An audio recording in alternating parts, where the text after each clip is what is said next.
Bharatiya Janata party के नेता रहे और पश्चिम बंगाल के पूर्व राज्यपाल रहे और उत्तर प्रदेश विधानसभा के पूर्व अध्यक्ष रहे पंडित केसरीनाथ त्रिपाठी अब हमारे बीच में नहीं है।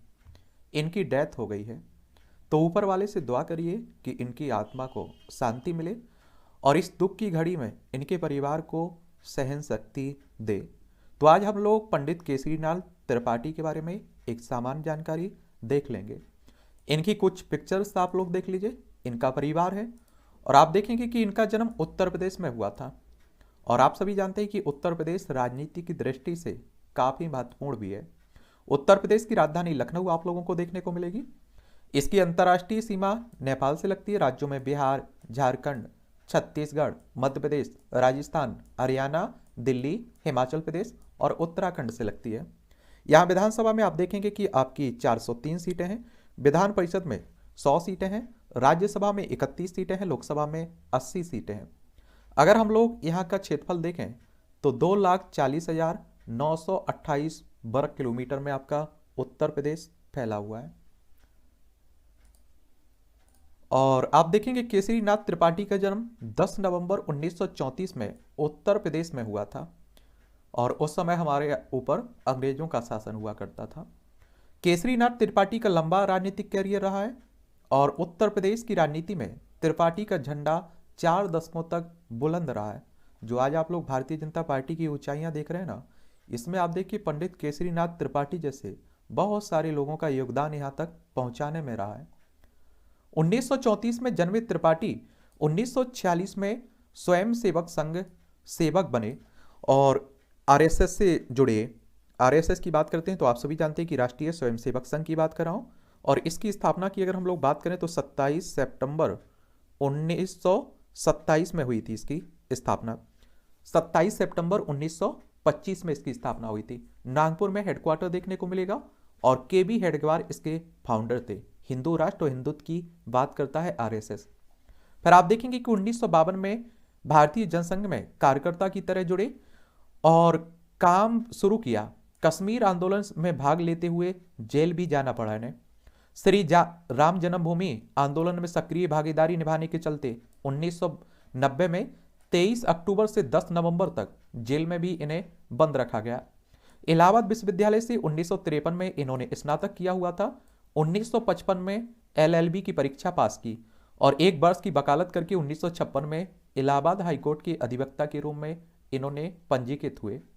फिर आप देखेंगे कि 1956 में इलाहाबाद बार एसोसिएशन के संयुक्त सचिव, 1987-88 और 1989 तक आप देखेंगे बार एसोसिएशन के अध्यक्ष के चुने गए।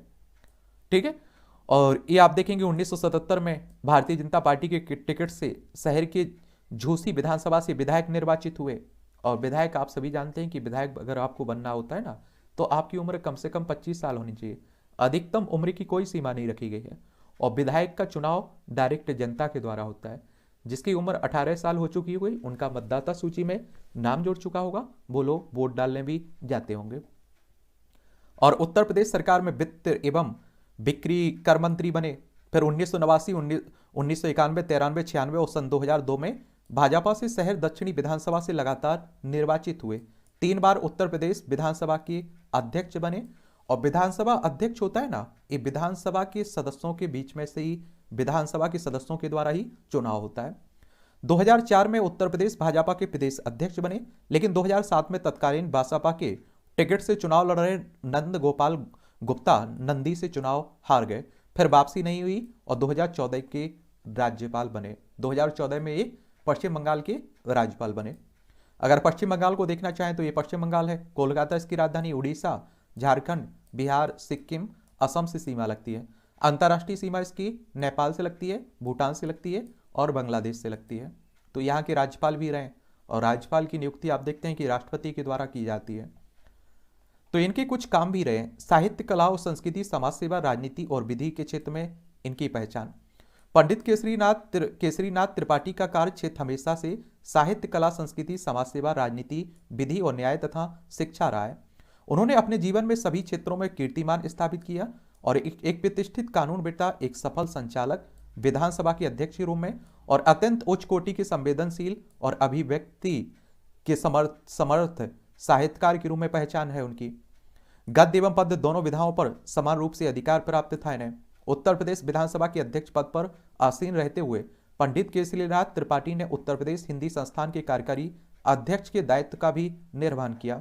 उन्होंने हिंदी संस्कृति के उद्देश्यों की पूर्ति की दिशा में सक्रिय रहते हुए उसके कार्यकलापों में अभिवृद्धि की और अनेक नवोदित, उदीयमान और स्थापित और प्रतिष्ठित साहित्यकारों को प्रेरित और प्रोत्साहित भी किया।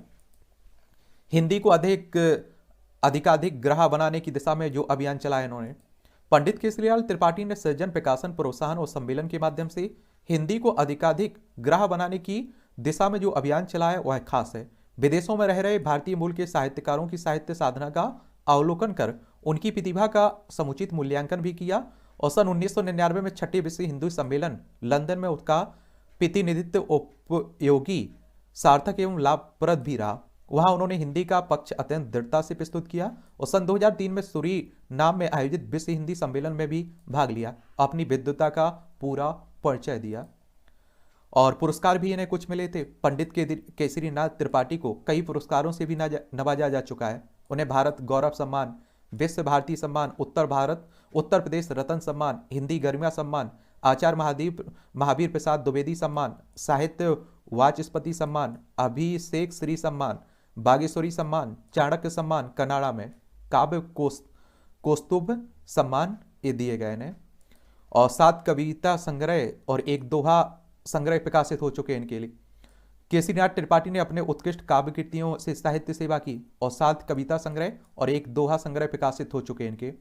उनके प्रमुख प्रकाशित काव्य संग्रह में मनुनुकृति, आयुपंख, चिरंतन और उन्मुक्त, मौन और शून्य, जख्मों पर सबाब और ख्यालों का सफर, एक दोहा संग्रह जो निर्मल दोहे के नाम से प्रसिद्ध है। 2015 में सभी काव्य संग्रहों को मिलाकर डॉक्टर प्रकाश त्रिपाठी के संपादन में संचयिता केसरीनाथ त्रिपाठी का प्रकाशन भी हुआ था। और त्रिपाठी के भाषणों की एक पुस्तक समय समय पर इलाहाबाद से प्रकाशित हुई है। बाद में द इमेजेज और तथा मनुनुकृति काव्य संग्रह पर आलोचनात्मक कृति, मनुनुकृति रचना और आलोचना पुस्तकें भी इनकी प्रकाशित हुई। तो एक सामान्य जानकारी, शॉर्ट बायोग्राफी आप लोग कह सकते हैं कि पंडित केसरीनाथ त्रिपाठी की है। और इस तरह का कोई व्यक्ति हमारे देश का रहता है तो उसके बारे में मुझे लगता है कि एक सामान्य जानकारी सभी को मालूम होना चाहिए। फिर से ऊपर से बालिश से दुआ करिए कि इनकी आत्मा को शांति मिले।